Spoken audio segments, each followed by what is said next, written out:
you started going into your direction with Methods of Mayhem, throwing hip hop into the mix. A lot of people thought that, oh my God, this is like, they just hated nu metal, right? Like a lot of people hated nu metal. Yeah. It was the end of heavy metal, the end of rock and roll and stuff.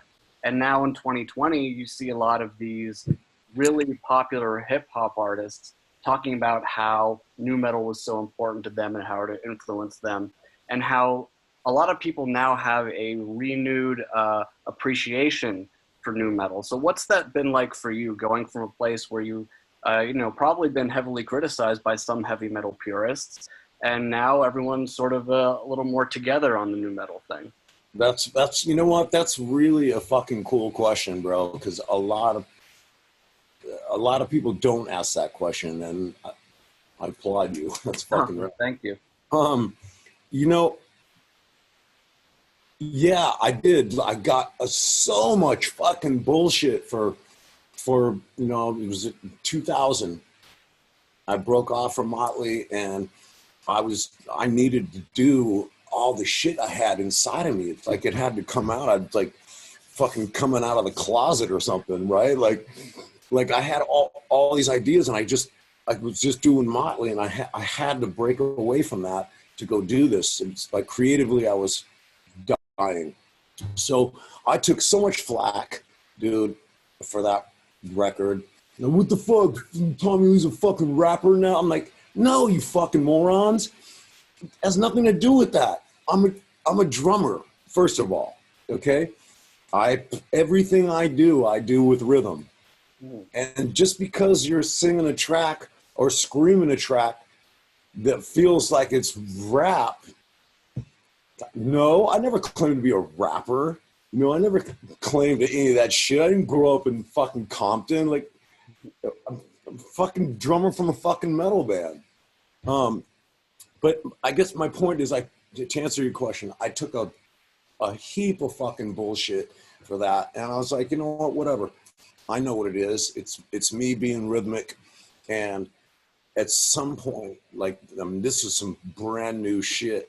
And, you're going to take flack anytime you push like that, from your fans, because they're used to seeing you do one thing. And anytime you go outside that thing, they're like, oh, what the fuck is this bullshit? And I listen to that record now, and that fucking record was way ahead of its time. It really was.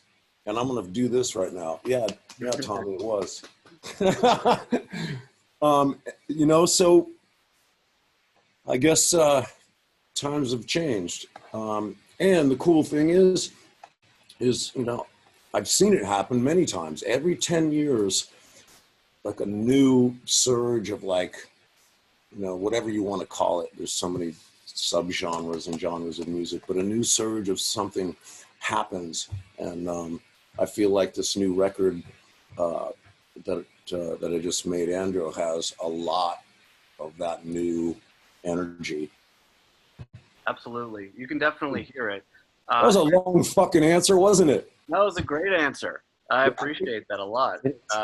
And also, not just nu metal, just with like general genre mashing stuff. There's a lot of artists right now who like to call themselves post-genre because they don't want to be defined by just the rock bubble, the hip hop bubble, or whatever. And they want to be so ubiquitous with it and just crunch everything together. And it is people like you who did that in the past, back when it wasn't so okay. Like, does that warm your heart a little bit to see all these kids just like breaking down these barriers that were up for so long? Yes, it makes me crazy. I love it. And if I had a fucking little part in that, then my job here is done. That's fucking rad, man. I love that. And people are a lot more open-minded to there being no genre. Fuck. I mean, there's so many intertwined elements in a lot of the new stuff that how do you put a label on it, man? I love that somebody came up with that. That's actually cool. I didn't have the luxury of that. It was like either fucking rap rock or fucking metal or, you know what I'm saying? Mm-hmm.